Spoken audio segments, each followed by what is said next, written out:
Thanks for joining us for a virtual peek into the Allicar Museum.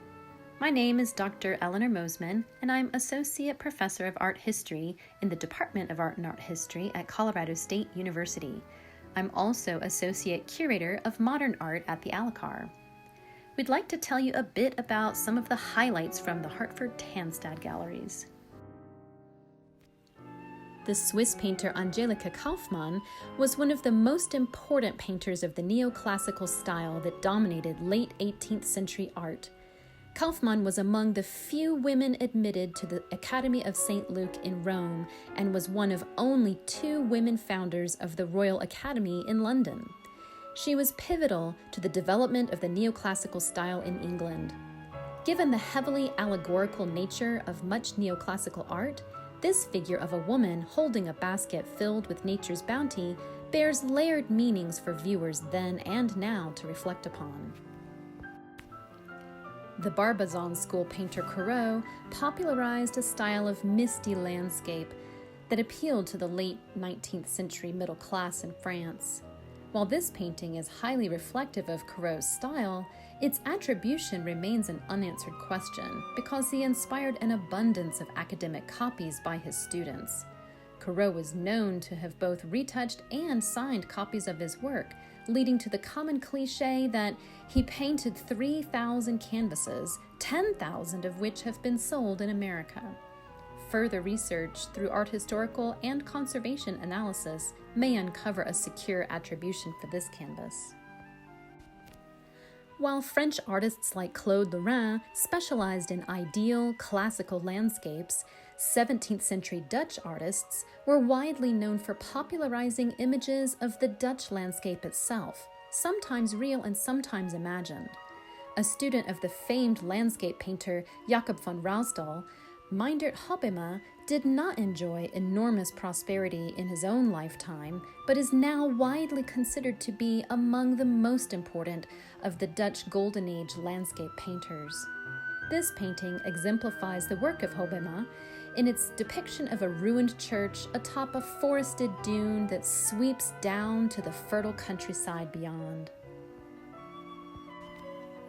This wooden table, inlaid with mother of pearl, bears at its center the calligraphic monogram, or Tura, identifying Abdul Hamid II, one of the last Ottoman sultans.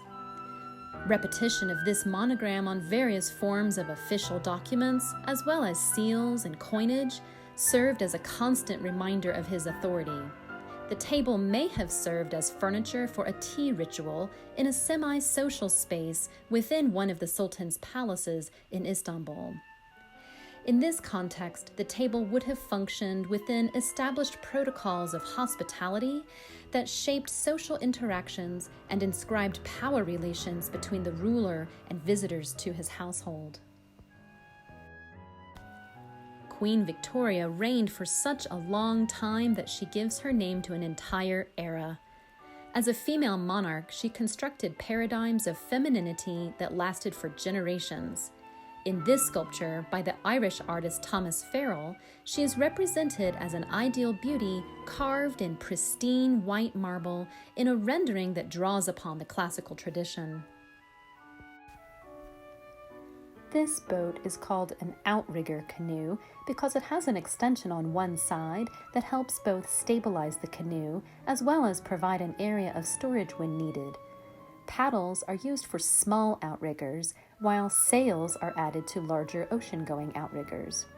This type of boat is the main vehicle for travel from island to island in the South Seas. Thousands of Pacific islands are surrounded by water, so think of the outriggers as a way to commute, to trade, and to visit neighbors. The fish images on the sides relate to the water and a food source. Abstracted bird forms usually appear on the prow and bow as a reference to the birds that locate schools of fish. Blue streamers cut from plastic bags and various shells add beauty to the outrigger, similar to the way that islander men decorate themselves. On their voyages, they trade shells with other islanders they visit. Men compete to show off their decorations, since the more valuable and rare the shells, the more important the owner's status. Seascape, as a subject in art, was a mainstay of Dutch painting from the 17th century onward. It speaks to the prominence of the Dutch in the global economy and the power of Dutch naval fleets.